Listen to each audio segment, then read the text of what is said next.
Honorable Kaneza Valence kukijanye na uberi imyidogo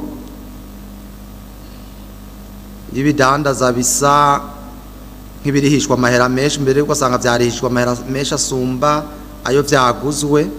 Iki nakivuze nukuri twebwe muri obere dukurikiza ibwirizwa riba ryaciye ngaha, kandi aho ngeza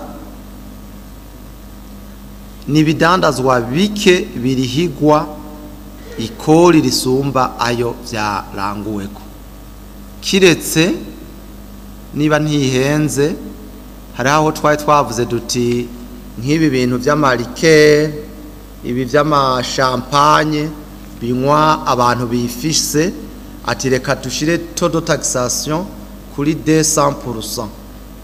Nukuvuga wawuranguye ibihumbi 100 tujya tugutagisa nk'ibihumbi 200.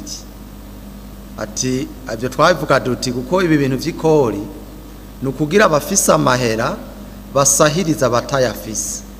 Rero ibi bire produit de luxe kesho urashobora gusanga twazishizeko to nini, mugabo nayo nyene ni mwebwe bubahwa muba mwaduhaye ugo ruhusha uko biba vyaciye ngaha. Mugabo nk'ibi vy'imiduga nukuri nta vy'imiduga ishobora gutozwa ibirenga 100%. Oya, dukoresha rirya tegeko riba ryaciye ngaha loi budgetaire muri irya parti ya cadre legal amato ni habari muri arya ma article. Morning Burundi, Burundi burake.